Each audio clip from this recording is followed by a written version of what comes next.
always been the suggestion of people like Masumi will be made redundant by the onslaught of technology. And whenever that subject comes up, I'm reminded of the old story of the machine translation system. It had the English phrase, alpha five out mind translation came up with blind idiot. I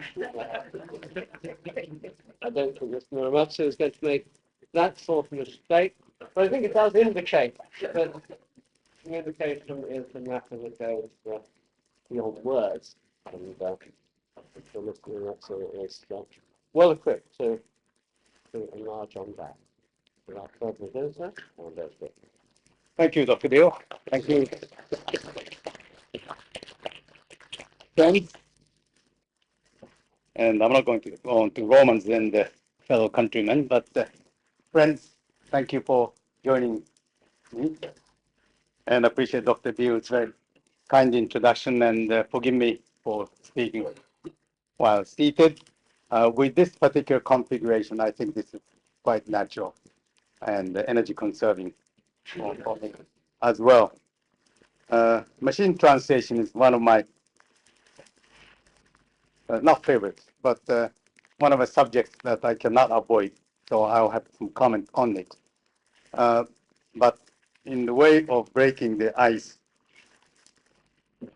this physical situation reminded me of what happened about 2 years ago on the lawn of the White House, Washington, D.C., when President Bush welcomed Queen Elizabeth.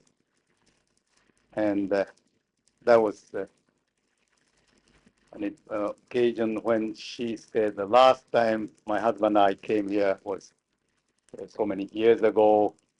We came here to celebrate your occasion with a gallant disregard of history, referring to the War of Revolution, of course.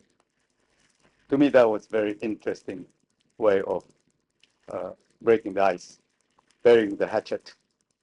But between the Americans and the British, I suppose they could say that it would take many more years for any Japanese leader to be able to say that with visitors from China or Korea. We must make every effort to expedite that process. But more germane to my position is what happened next before she said those words. After President Bush spoke extemporaneously, probably not with his hand in his pockets, as President Reagan used to do. And when he stepped down, somebody forgot to slip in an elevator for the next speaker, the Queen, because Queen is at least a foot or maybe two shorter than that Texan. And she was not seen from the public behind the forest of microphones. She was wearing, I saw the whole thing on a television, beautiful lavender colored dress, the gown, and a broad-rimmed hat of the matching color. And press reported next day about the talking hat. So it was only her hat that was seen. The Queen, I'm certain, was not particularly amused. But next day when she spoke at the Congress joint session, you know the first word she said? Again, I was fortunate enough to hear that on television. Ladies and gentlemen, after proper salutation to the president, he said, today, now, I hope you can all see me from where you are. I thought that was very gently phrased. To me, had she said, now I can see you better, that would sound a bit critical of somebody who flopped the previous day. Today, I hope you can all see me, this short person. putting blame on her own lack of altitude. And today, I feel somewhat the same way. Though I'm not of the royal stock, because even with me remaining seated, you can all see me, I hope, and I'm comfortable in being able to see every one of you. I'm keep recording basically myself with the permission of Dr. Bill.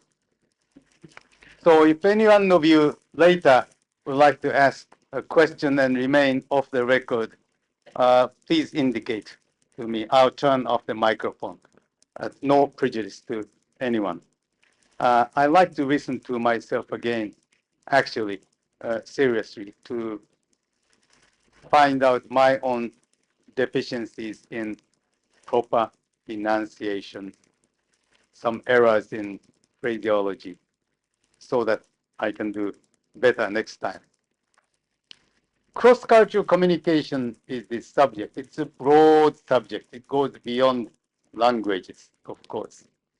But I would like to quote a few of my personal anecdotes or experiences in the course of my career.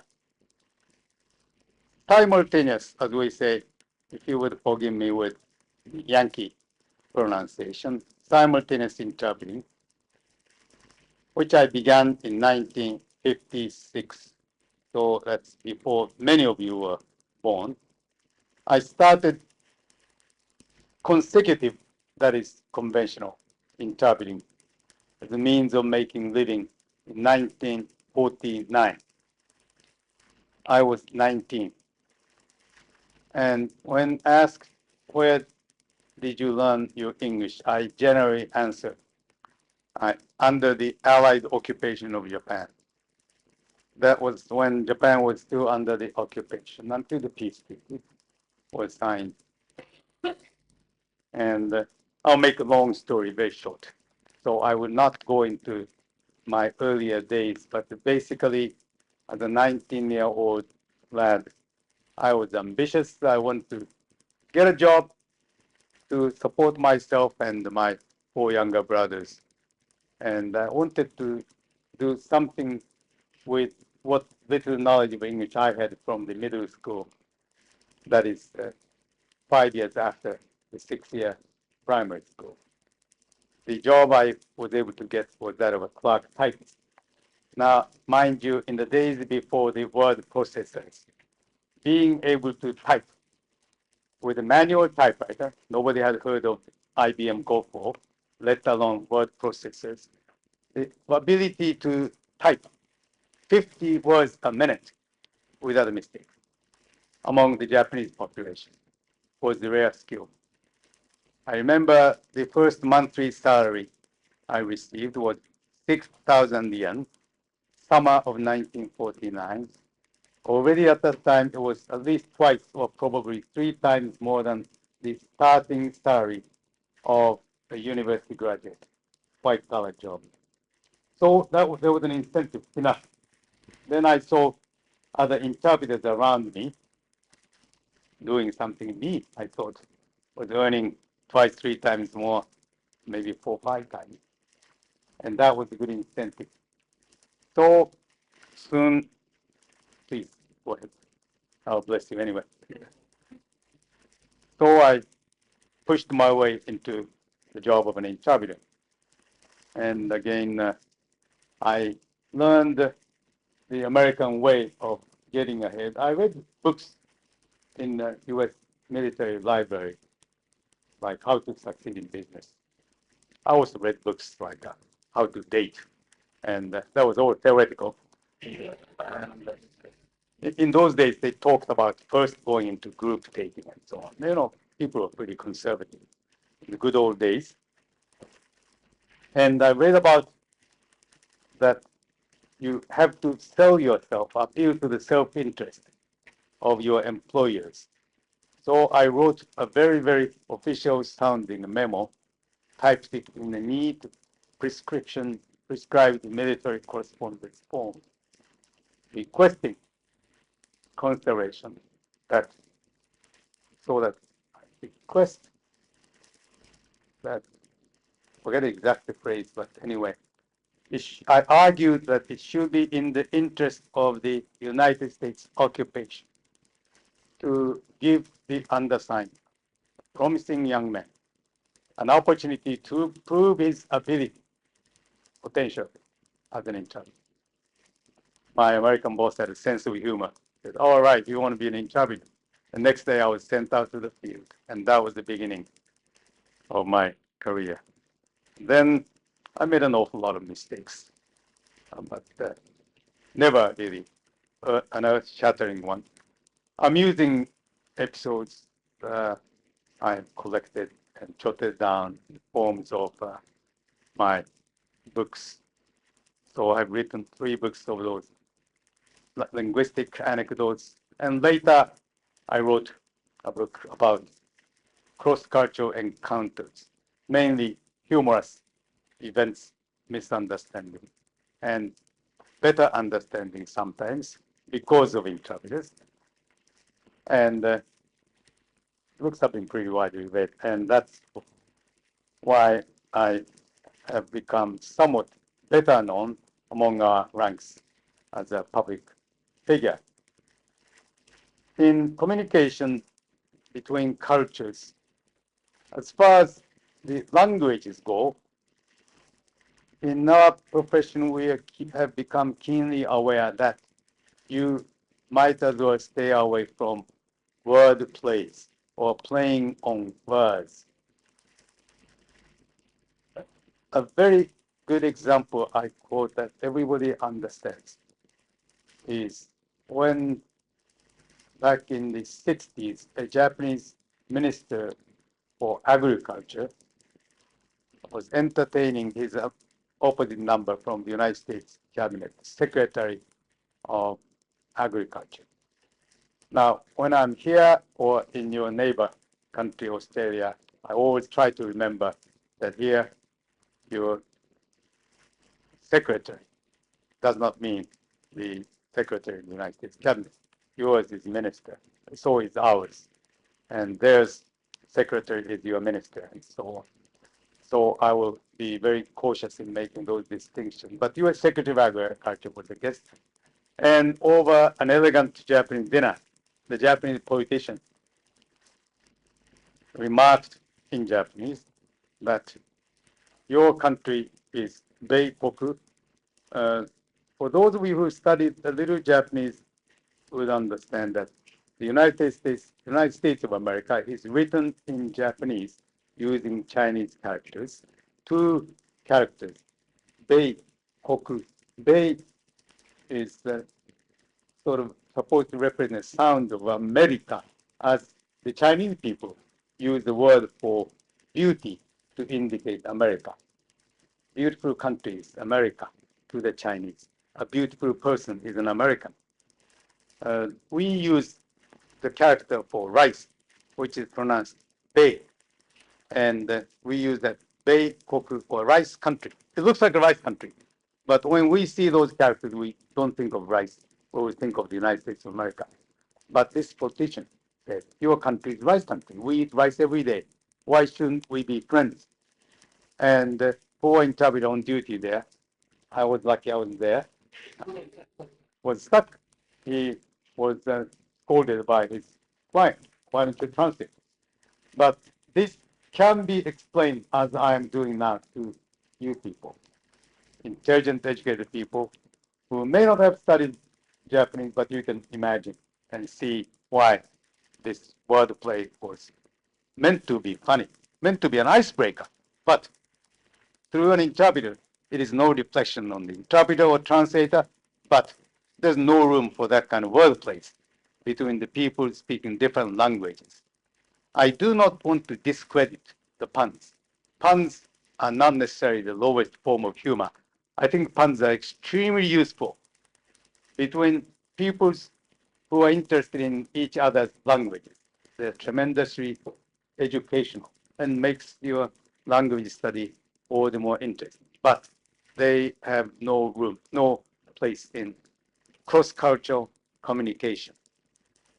On the other hand, there are much better ways of breaking the ice with overseas audience or audience who do not speak your language.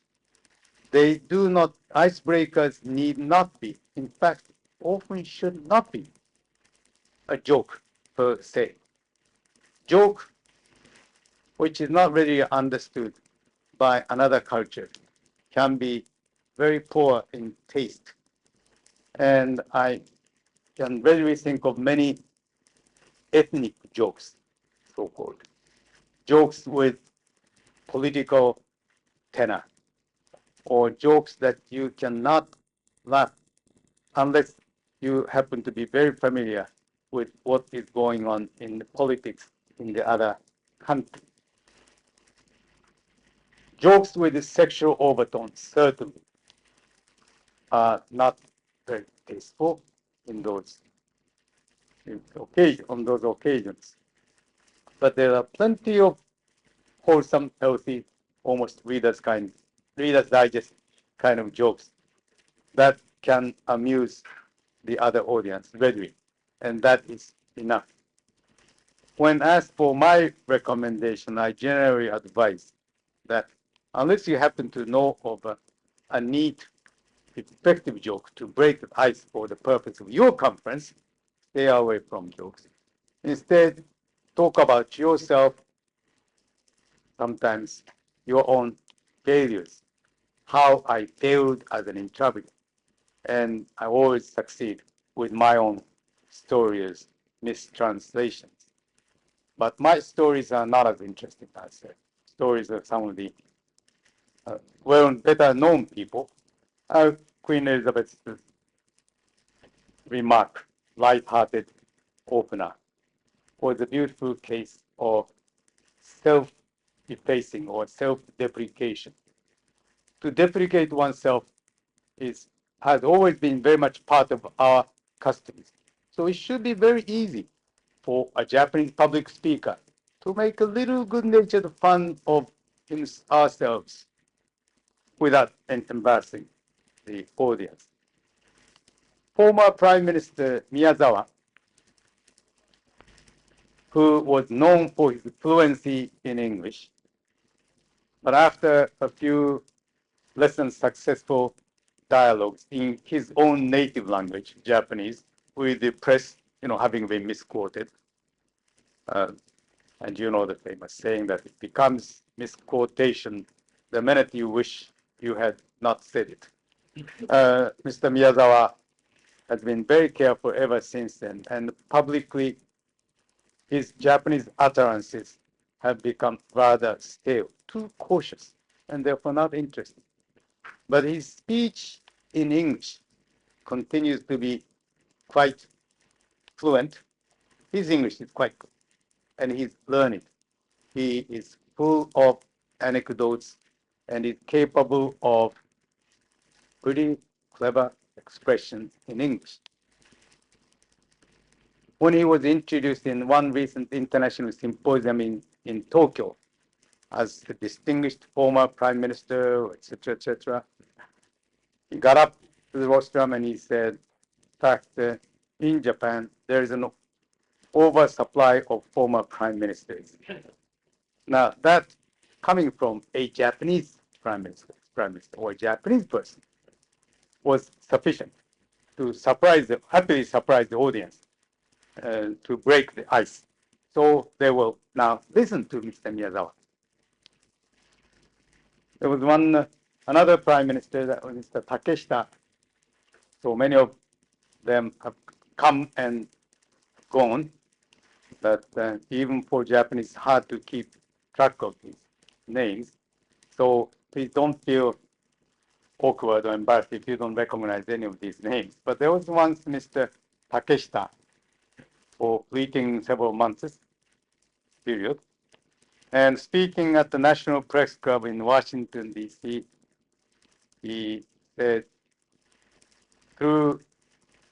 I think he said this opening part in English. I wasn't there, but the interpreter who was there was one of my former disciples. And besides, this event was broadly reported in the Japanese press. Mr. Takeshita said in slightly halting labored English. That when I was young, I was an English teacher at the local high school. Please sympathize with my students. They needed an interpreter. And he successfully evoked a warm reception from the press in Washington. A similar trick was played by one of his predecessors, one Prime Minister, Suzuki, who was a graduate of a fisheries college, a sort of humble school in the northern part of Honshu, Iwate Prefecture. People in the rest of Japan, particularly in big cities, used to make fun of the Iwate Prefecture. They used to mockingly refer to it as Japan's Tibet. That, of course, is not politically correct. And for the last 10 years or so, I have not heard that funny line, and I'm just pleased. There's no need to offend the good people of Tibet. And anyway, Mr. Suzuki is, by his own expression, is a modest graduate of a fisheries college.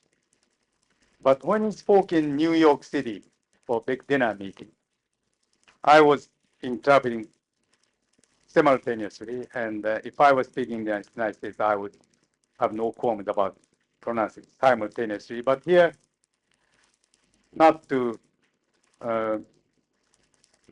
just to flatter you, but I think simultaneous is more broadly understood pronunciation. I would say I was interpreting simultaneously in glass front booth. And this is how I rendered what Mr. Suzuki was saying in Japanese. When I was in college, I was an outstanding scholar, excelling all my classmates in every subject except in English. Now, because so far, and before he got to that point, he sounded most un-Japanese. Japanese people expect would talk very, very humbly, self-deprecating manner. So he deliberately put on the air of speaking rather proudly of his excellence to maximize the effect of the punchline. And it worked very well. And except in English. With that, the audience laughed. And he went on to say, that was a bit embarrassing to me because he went on to say, that is why I brought one of the best interpreters from Japan, Mr. Muramatsu. I had to say that. When he said that, I must say that. In fact, I cheated a little. He said, the best interpreter. I said, one of the best. That satisfies my modesty and my ego at the same time. Because I think I know, the most of the people who know me think I must have pulled that trick. But I think it's pretty much accepted. It's to be in good taste. A slight moderation, I think, would be in order. But at the same time, I had to maximize the communication impact of my client because he meant to please and amuse and humor his audience. It would not be for me to take anything out of his efforts to communicate. Interpreters should never take anything away from the communication between the clients and the audience or add anything to it. What you should remain absolutely neutral, but at the same time, we should try to best convey the style of speech, the personality, the warmth of the speaker, sometimes the lack of warmth, because only then does the audience grasp the personality of the speaker. Now, I don't mean to be talking about only interpreters and interpreting experiences, but much of these examples apply to our own communication. In our cross-cultural communication between the Japanese people and the New Zealanders, and I was visiting your neighbor Australia in June. I spoke at the gathering in Canberra, National Press Club, in fact, about the same subject. Same thing pretty much applies to you and even Americans, to you and especially with the people more less familiar continents like Asians, Middle East people, and so on, that we should always be aware of subtle and not so subtle cultural differences. I like what one cultural anthropologist taught me. He used the word positive identification of differences. Whatever the label, I believe in having healthy, wholesome curiosity about what is the difference between you and me. Similarities are more readily discernible, and people delight in finding that. I went to New Zealand. People are people everywhere. They are nice. They're just like us. I'm happy to hear that. But on their next trip, I hope they will take a little more time and make efforts to find out what are the differences, and then try to learn the reasons behind differences.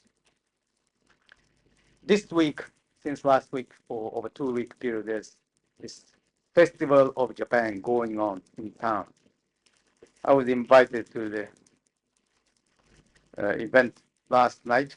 There was a buffet dinner, and there were many Japanese women wearing kimono to show their traditional costume. But they were acting, trying to fill their dishes in the buffet dinner in a way that to you would strike as rather rude. One lady in beautiful kimono stretched her arm out and reached for food right in front of me, when any of you would more automatically say, "Excuse me," or something. She did not say, "Excuse me," and momentarily I was offended. And then I quietly laughed at myself. Then I was being a bit of a kiwi myself, to feel offended. I shouldn't have felt offended, because she physically apologized to me by bowing just a little bit in front of me, visibly, without any eye contact. She lowered her head just a little bit to indicate that she was apologizing for that gesture. She had to reach out. Otherwise, she would have to ask me, "Would you mind moving?" And so on. And in our culture, it is very awkward. In our culture, it is demanding you to vacate that spot. Rather than bothering you to do that, I would not bother you, but I'll just do it myself. This is helping oneself, self-help. So I was amused. I shouldn't have been upset.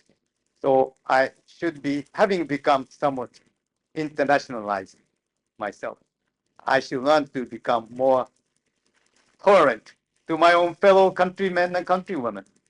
That was an interesting episode. In the same evening, as we were cramming ourselves into the lift, after several of these Japanese participants, mostly women in kimono, got into the elevator, into the lift, I should say, there were a couple, three apparently local people. They were near the door.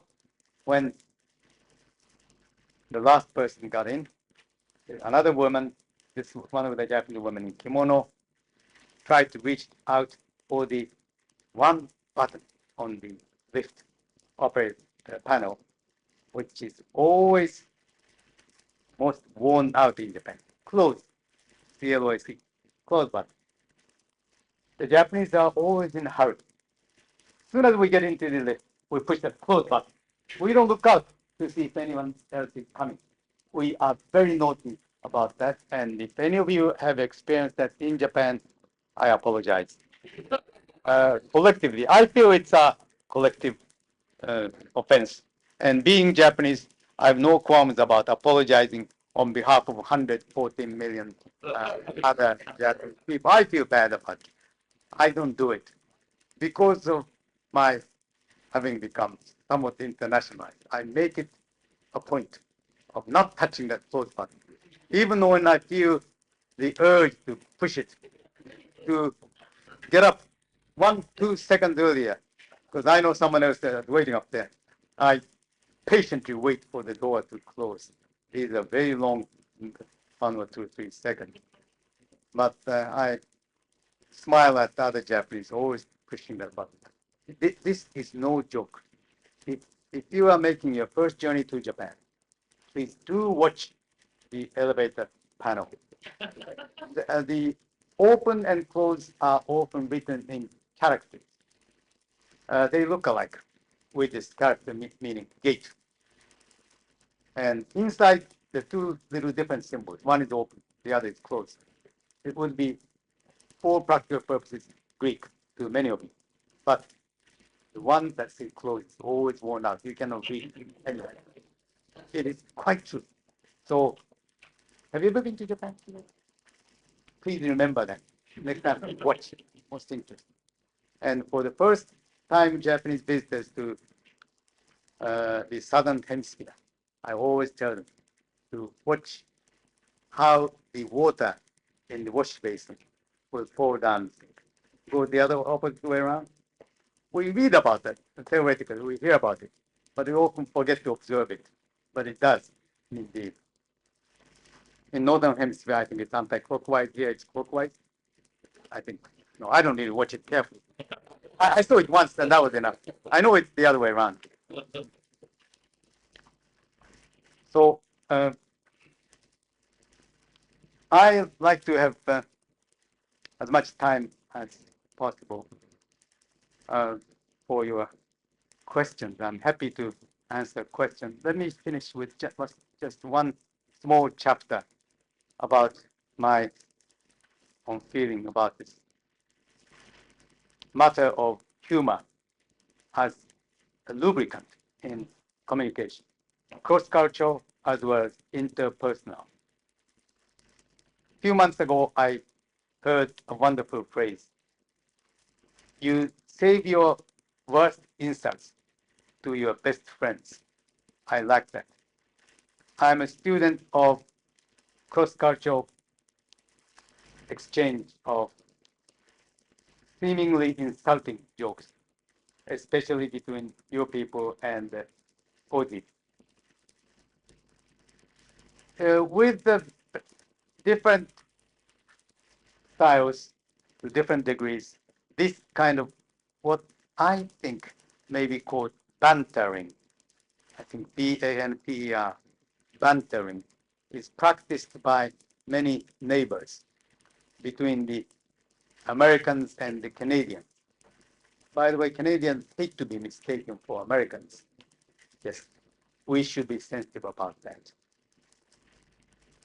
To a great extent, this bantering is exchanged between the English, among the English and Scottish and Irish. The religiously rooted war aside, I think they are capable of exchanging these types of jokes.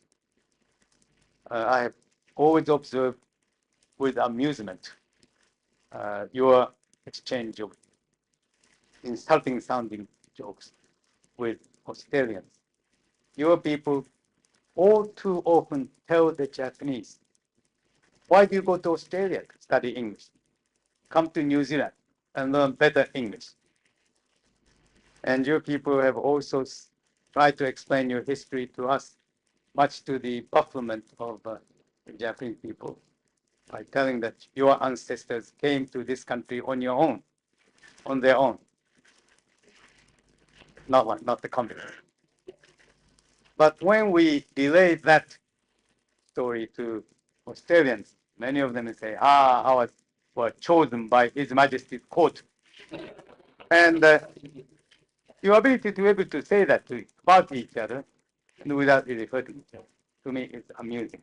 Of course, I'm sure there are many subtleties that are beyond my comprehension or appreciation. But back on our own turf, it has been 44 years since the end of the war in the Pacific. And it has been too short a period for us to be able to do that with our Asian neighbors, our friends in China and Korea.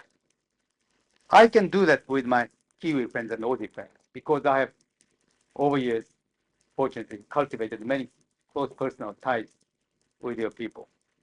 I can say almost anything, and they can tell me almost anything. They can laugh at us about Japanese. I enjoy those remarks, but I can't say that with the Chinese people or Korean people. I have a dream, to paraphrase Martin Luther King, that one day we shall be able to, friendly just insult each other. When we Japanese walk into a room, say with Korean people, say, I saw this, I smelled the soy sauce from a block away. And reversely, we can joke about their smelling of garlic a mile away. And if we can laugh about these things, that would be great. It might take another 49 years. I hope it will take less, but it will take a lot of fence mending and mending the fence, the onus of mending the fence. It's very much on our part. And with that rather uncharacteristically Muramatsu-like serious note, let me finish my initial talk, and I'm at your disposal. Thank you.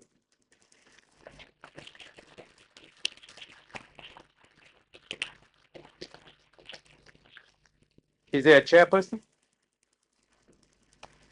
I'm still chairperson. I don't think I'm really needed.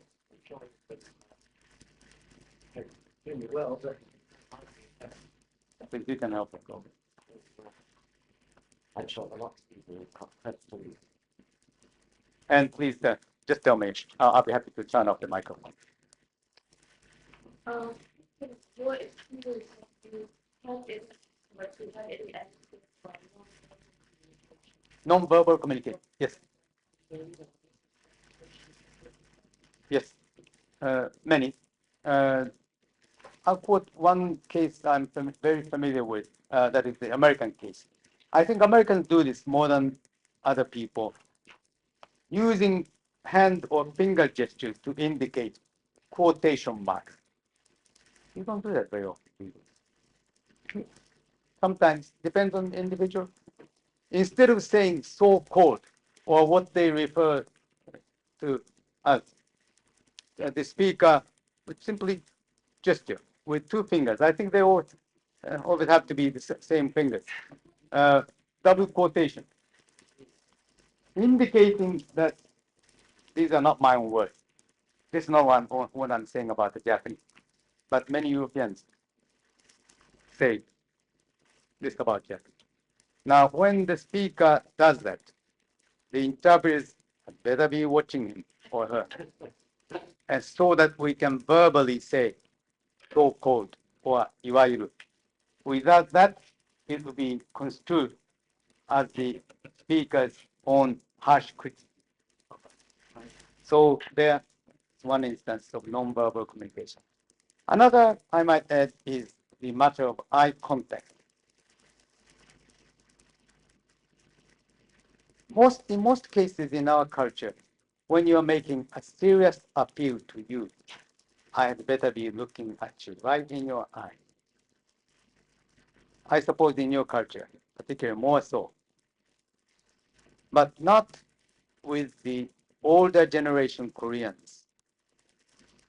I have had enough contact with the Korean people to learn that in their society, when a junior person, not necessarily younger in terms of the age, but in social status, rank, or relative degrees of scholarship, a junior person speaking to a senior person, let's see, I shouldn't pick anyone that's my older person, that would be impolite, but you are a distinguished professor at this university, let's assume. I do not know you, sir, but forgive me for picking on you as an example. I would not, as a junior person, I should not be speaking like this. I should position myself slightly sideways and with my eyes downcast, only occasionally looking up at you, making sure that you're not asleep. And I understand that is the old-fashioned Korean etiquette. And because I'm always curious about differences, I was never satisfied with that one explanation.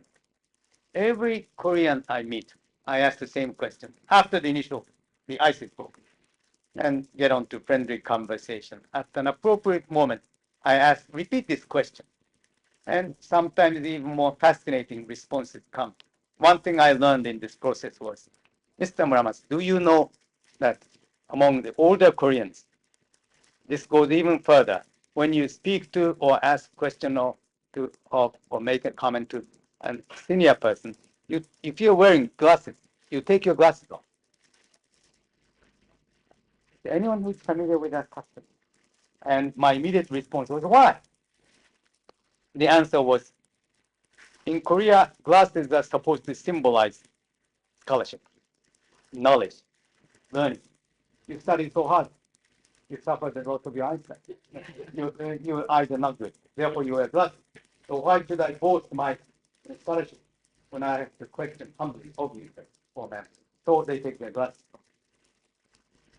And I was dumbfounded. I kept asking the same question over and over. And for the umpteenth time, another interesting answer came. Well, there's another theory, this older gentleman said. In Korea, glasses are like hat. They're an ornament. Interesting. Therefore, we take our ornament off, like you take your hat off to show your respect. Interesting.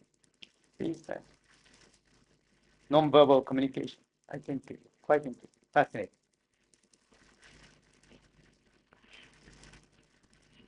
I'd like to ask you about the use of the term digest, both from the Japanese point of view, to what extent it might be a term of integration in some circumstances, maybe not in others, and also whether in foreigner in Japan, one is not sure of how to act in a certain situation when, and sometimes joke about the digest. Is that an appropriate thing? Very good question, actually. Thank you for asking it. Gaijin is not PC, to borrow the American, what's the word, bad, not politically correct. Originally, etymologically, Gaijin simply meant gai, meaning outside, as in outdoor, person. In other words, anyone outside of our nation, our country, was Gaijin. Because traditionally we were a quite homogeneous society. Anyone who looked different complexion, different length of nose, different colors of hair, were not one of us. Therefore, to draw a line, to simply make a distinction, people like you, most of you, were referred to collectively as gaijin. And in early Meiji, gaijin was a term of respect. There was a word, oyatoi gaijin. Today, it sounds quite pejorative. Employed or foreigner. Foreigner in His Majesty's employment. In early Meiji, it was a term of respect because we had to learn from overseas. We hired with tremendous salaries the German engineers and British railroad engineers and French language teachers and all these people. And they were referred to as oyatoi gaijin. And whenever people use that word, people spoke that word with awe. Gaijin had no contemplative connotation or ring to it at all. But over generations, it degenerated into term of endearment and then slightly chauvinistic, pejorative overtone was acquired. At the same time, many of those people who are so referred to found it convenient. One thing, it was easy to pronounce. And many people living and working in Japan began calling themselves we gaijin. You Japanese always make fun of us gaijin. And we were amused. And as long as, say, you make a mistake and you feel embarrassed, and if you want to offer an apology in a friendly jest, well, I'm sorry, I'm sure you will forgive us gaijins. As long as you say, I suppose it's all right, we find it a little amusing. It's ice-breaking, and no offense, but I, for one, do not believe we should go on using the word gaijin. Better word is gaikokujin. Gaikoku, foreign country.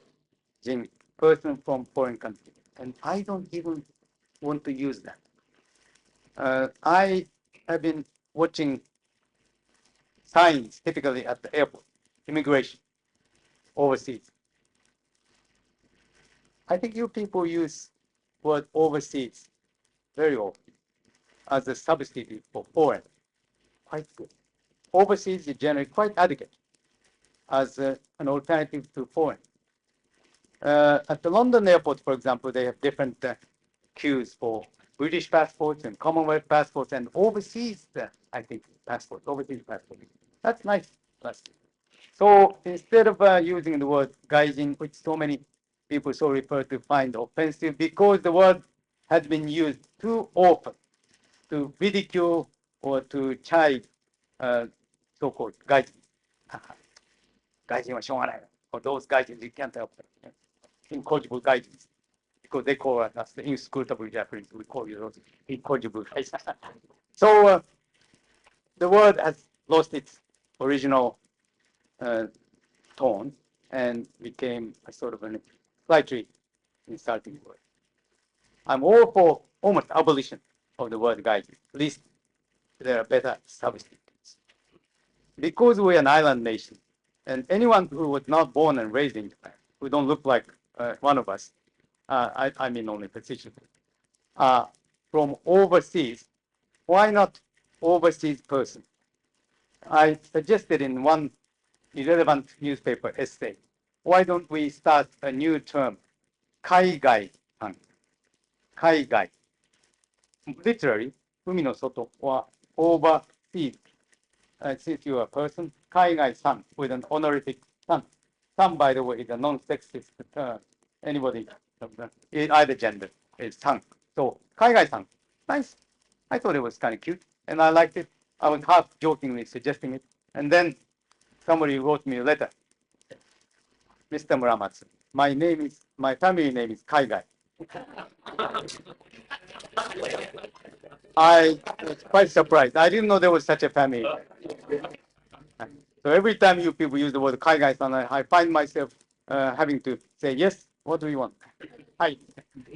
So that had an interesting repercussion. But there are, so in speaking in English, I generally try to avoid use of the word foreign.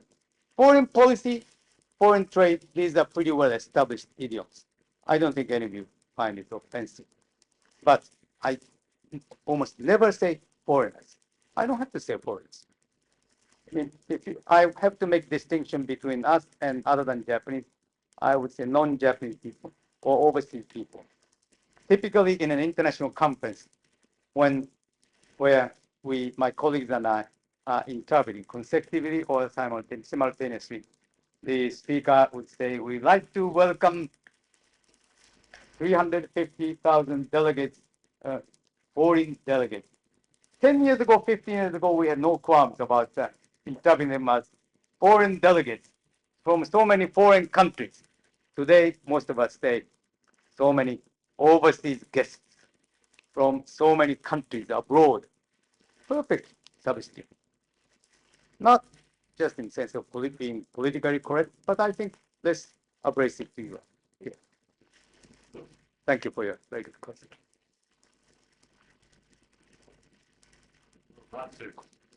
May I ask, given that there is a focus on Kansai, Wellington, New Zealand, you could talk about the differences which New Zealanders may expect in terms of people from the Kansai. I'm not sure people from Kansai or not. I am not from Kansai. In fact, I'm from Tokyo. Kansai people, in their own way, are rather suspicious of us from Tokyo. And people in Tokyo and its environment tend to sometimes look down on the people from Kansai. We have strange mixed feelings. On the one hand, we are envious of the glorious tradition, history, and art of Kyoto. And we look down upon the chauvinistic Kyoto people mentality. Really despicable, many people think. And Kyoto people, strangely, are the first to admit that. And we look down upon and make fun of the Osaka people's mercantilism. They are really shrewd merchants to many of us. And they laugh at us from Tokyo for our pride and for being unrealistic. They are more economy-minded in their lifestyle. The famous idiom is, Osaka people love to eat well. Kyoto people love to dress well. 今日の木倒れ、大阪の食い倒れ、Kyoto people die of or starve from dressing too well. And Osaka people, 食い倒れ, will die for eating too well. Not necessarily expensively, but well, substantially. Tokyo people, again, are different. Traditionally, we mind how we look in the eyes of others. We will not do things that other people will look down upon for. So we're too self-conscious of our appearance, disregarding the utility or profit or almost anything else. So we have different values. But all these, it's easy to overemphasize these difference, exaggerate, and make fun of. But as far as you are concerned, I don't think you need to be too worried about these differences. Kansai people tend to be less direct in their response to, for example, your business proposition. Typical Osaka dialect, Osaka idiom is 考えときましょう. Kyoto people use it with slightly different intonation. 考えときましょう. We don't use that in Tokyo. It's like, let me think about it. We think about it. This is no. When Osaka people, in response to your request or proposal for this business transaction, if they say, with the very sunny smile, 考えときましょう, means no way. 考えてください. We misunderstand them, Tokyo people. There's constant miscommunication. Tokyo people like to be a little more explicit. If we feel that our answer to your proposition had to be negative, we will succeed. Or every Japanese does that, you know. This is supposed to show modesty. So if you feel a little uncomfortable, please bear with us. It will take another century or two for this to disappear. It has taken the Chinese people a couple generations to stop spitting in front of you. Chinese visitors to Japan, the prime minister and everybody, used to have their valet carrying a spitball. And in the course of their dialogue with Japanese counterparts, they would spit beautifully, perfectly. But somewhere, somehow, they read or they learned that people overseas don't like it. The Japanese don't like it. So they stop. I don't think they do it. At least I don't see the spitballs. But so when the Japanese succeed, please bear with us. So mentally block it here, bear with us. And the Tokyo people may say, すいませんね、うまくまあ、お役に立たないと思いますよ。I'm sorry, I don't think I can help you. Probably more direct than 関西。関西 people ですね。考えてみます。京都 people, they're worse. I have my axe to grind against Kyoto people. If you visit a Kyoto home or family, even with an appointment, or generally we often call on each other without any appointment. But again, good old days, Kyoto people are famous for, how does that go? I cannot mimic that very, very well.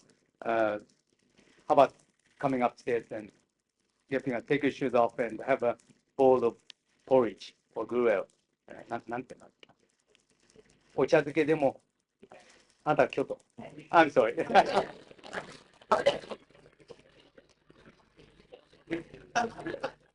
Ochazuke is a bowl of steamed rice with something like seaweed or something spread over it and hot green tea poured over it. A quick snack to fill up your tummy. And お茶漬けでもいかがですか Can you say it in the real Kyoto that? No, that sounds too much like NHK. お茶漬けでもどうですか That's right. That's どうですか That's important. お茶漬けでもどうですか We take serious. We think we're being invited for a bowl of porridge. Ah, yes, you'll be hungry. But I don't say it. We take our shoes off and for next several years, they are going to talk about you. In Kyoto, not you, I mean personally. That uncouth character from Tokyo had the nerve to take our words literally and get up and eat that bowl of porridge. This is the famous story. So in Kyoto, take their words of invitation with a grain of salt. So these are differences.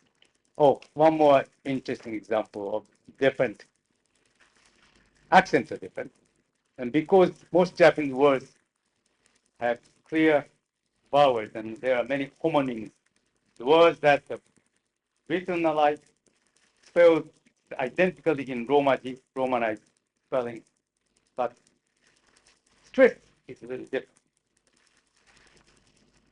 Ashi and ashi. To you, this is sounds very strange to me. To me, it is ashi, right? You understand what I'm talking about.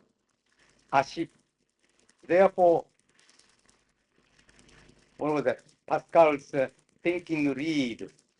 What do you say? Ashi? No, ashi. Ashi to me is the reed, that grass that grows on the riverside. Thinking reed, Pascal. But this is ashi. So I once talked about kangaeru ashi. And my student in Osaka said, kangaeru ashi. The reed, not that. The feet don't think. The reed, R-E-E-D. So the constant miscommunication. Hashi and hashi. Hashi to us, chopsticks. Hashi to you is bridge you cross. That is hashi to us. Hashi and hashi. More easy to understand example of the differences is the use of the word baka, B-A-K-A. Mind you, please do not use it lightly. Baka is fool. It is an invective, a word of insult. But in Tokyo, used between friends, it's a term of endearment. It's very much like the Australian use of between men, bastard. You say, how you might say your bastard? It's a term of endearment, right? But I'm told to be careful if you are referred to as such in your absence. That is not the term of endearment. But in Tokyo, among us, my classmates, my colleagues, we always use the word baka, not necessarily referring to you or you silly mistake, baka da na, what a foolish thing you did. Or use that word to emphasize anything. Like fool. Baka mitai hanashi. What a silly talk. What a silly idea, referring to somebody else. We use the word baka very often in informal relationships. But You don't use it. Ajo, A-H-O. Or it sounds like a Spanish word for garlic, right? A-J-O. But when people from Osaka or Kyoto or Kobe use the word ajo, you know how it sounds to us? Have you ever thought about that? Have you ever lived in Tokyo? No. It sounds extremely insulting. If someone in Osaka called me aho, that is questioning my intelligence or mental sanity. Aho is absolute idiot. If a fellow Tokyoite addressed me as aho, that would be cause for fight. But the same thing happens when I use the word baka. So I travel frequently between Tokyo and Kansai on the bullet train. 2 hours 50 minutes to Osaka now. 2 hours 40 minutes to Kyoto. About the time the train crosses Tenryu River, east of Nagoya, I switch my mental. Stop using the word baka. Because in informal talk lectures, in emphasizing, for example, the rapidity or something, or in denouncing something like that, baka mitaina, like fool, just like it. I don't use that. Very careful. So cross-cultural communication problems exist even within one and the same culture. So what was that? Thank you. That was very interesting.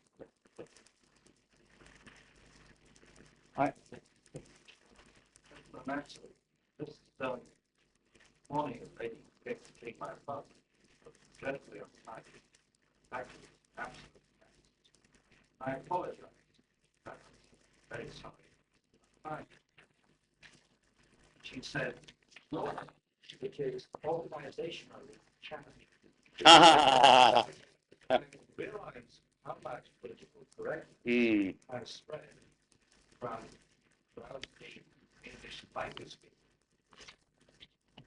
The idea is very frequently that the process of education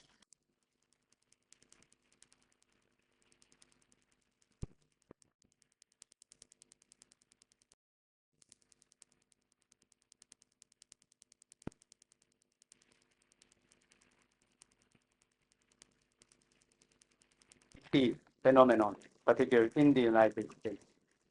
I collect books about PC, politically correct dictionary, or mostly they are simply fun. But they serve useful purposes. But the matter that I want to be sensitive about. In interpreting, especially, we have to exercise our own discretion in choosing between the chairperson, chairman, chair. A few years ago, we could say chairwoman when the chairperson was in fact a woman. But now, even that sounds offensive to some people. And when a woman is going to chair a conference, if opportunities present themselves, we ask her, excuse me, what is your preference? You tell me if you have any preference. Sometimes these women chairperson say, I don't mind being chair. Sometimes they say, well, I prefer chair. I heard a woman say, I'm not a piece of furniture. So it's very difficult. It's not possible, easy to please everybody. But I think it's important to be aware of the concern of many people. The Japanese language, in a way, is sexist language. This is sound contradictory because we have feminine speech and masculine speech. But many of the dictions can be quite neutral. For example, I can refer to someone named Fergus, whether it is he or she as Ferguson. Now, in interpreting this presents a problem. When the chairperson, next question, the Japanese person says, Fergus sensei. And in interpreting that into Miss Fergus, Mr. Fergus, if everybody is professor, it's very easy, Professor Fergus, and let them worry. But then interpreting into English, we have to supply appropriate title, Mr. Button by saying Ferguson in English. let the audience guess who the chair was addressing to. Yes, this organizational challenge is, well, I think she probably meant to humor you or ease your concern. It was a very nice gesture. I've heard variations like when I look around and find myself with the least hair, I can say hair impoverished. In the United States of America, there are all sorts of funny suggested alternatives, like the white people are what? Melanin impoverished. It's funny, but kind of annoying.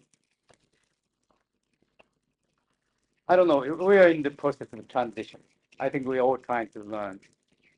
The Japanese have had very little training or experience in living with people who have different physical features.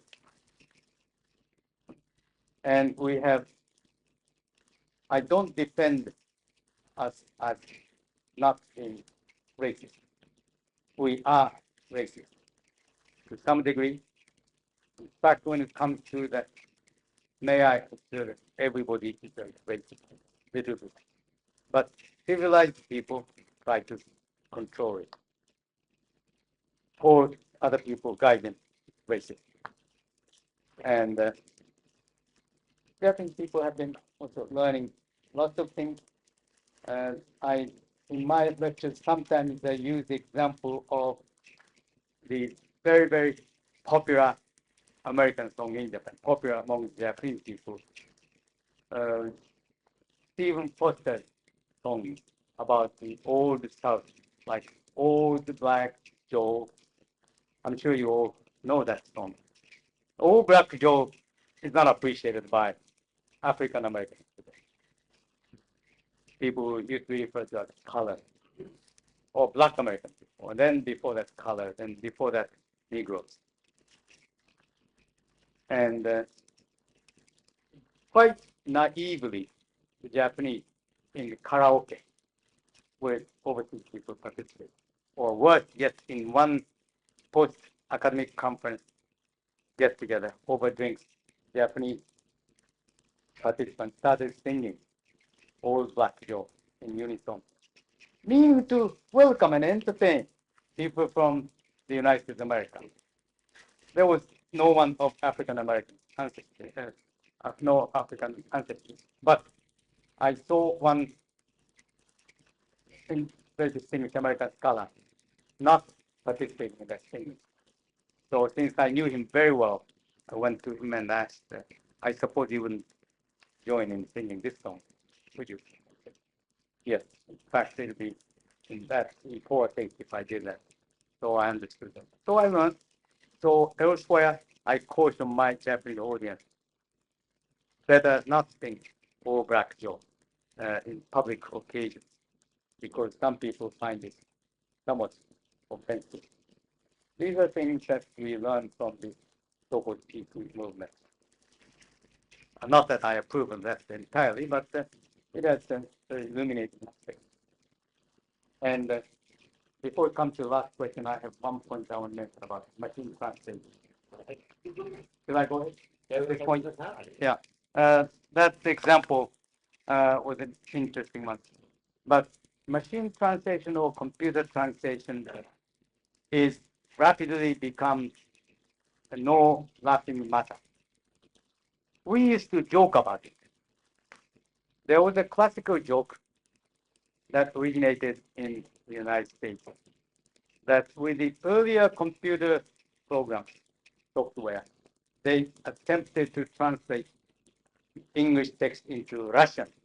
And that Russian translation, machine translation, was machine translated back into English. What went in as my body, what is that? My spirit is strong, but my flesh is weak. A phrase from your scripture came back as vodka is good, but meat is foul.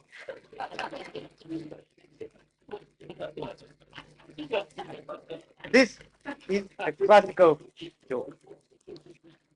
No longer is this joke told because this does not happen. That is why it's no lasting matter. The machine translation, as far as technical writing are concerned, work pretty well. Much to my amazement. I'm still a computer illiterate. My son is not a linguist. He is a computer person. And I have much hope in the next generation. My own very strong view is that computer translation or machine translation should be encouraged for text that machine can handle, like how to build this gadget, how to repair or service this refrigerator, how to reserve a room in Cairo, Egypt next month, and so on. These things, if you speak, for example, in an intelligible, machine-friendly language, avoid slang or peculiar colloquial idioms, speak clearly so the machine can understand, machine program can translate you from the sound into almost any of the major language in the world. That's the state of progress today. But should we put some of the finest literary work to machine translation? I hope not. The kind of text that we human beings, and if some feminists object to the use of the word human, I apologize. Writing that we human beings produce, literary, kind of work that we enjoy writing, kind of text that we enjoy reading, I don't think should be put to the machine. They should be left to the human translators, not interpreters. Here I make a technical distinction. Translators who deal with written words, written language. Let them take time, consult their dictionary, thesauruses or thesaurus. What is that? What is the plural of thesaurus? Never thought about it. Thesaurus, okay, thesaurus. Or dictionary quotations, encyclopedias, whatever. Take time and come back with useful translation like Tale of Genji. That was translated by Arthur Whaley, later by Edward Seidensticker, both distinguished scholars of the Japanese literature and language, great cultural, not just language, interpreters for us to the rest of the world. There yet may be more attempts to translate Tale of Genji into newer versions. I think every translator, literary learned figure, could produce very different versions. Only natural, because each is a work of art. I don't think the work of art should be delegated to the machine. And I don't think the day will come when the machine translation can hear a joke and translate that into another language and make the audience laugh. Because telling a funny story involves human contact. Speaker measuring the reaction of the audience and the listeners looking at it. As long as you have, here again, to be politically correct, I should make some reservations about visually handicapped people or visually impaired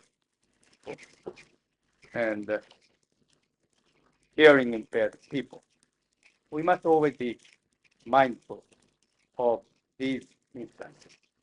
But it involves very delicate human contact. I mean, in telling and understanding jokes. But if they ever, those engineers and scientists, I'm sure there are a couple of people here, please forgive me for making fun of you, but if scientists and engineers ever perfect computer translation program capable of translating and telling jokes, what should I do? I think I'll tell that computer, wow, Mr. Computer, ha ha ha, that's the funniest joke I have ever heard of, and try to fool him or her and get by with it. Because I don't want to be looked at by the computer eye and have my mind read by the machine. That would be kind of frightening. So that's my view about machine translation.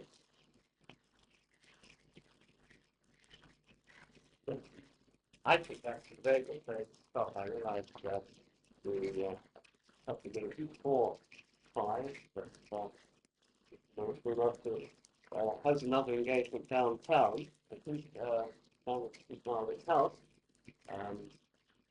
For over again, but I think it's the time we actually want to go.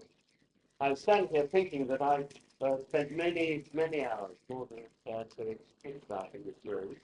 I don't think I've ever been enjoyed it so much.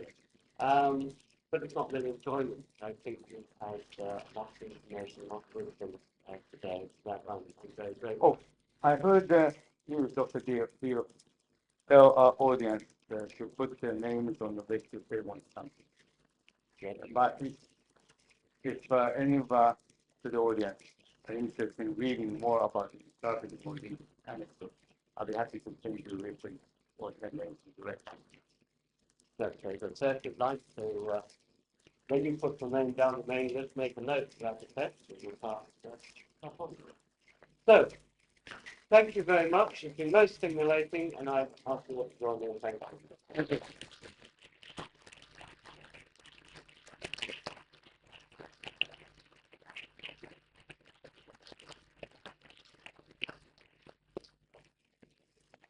I think so,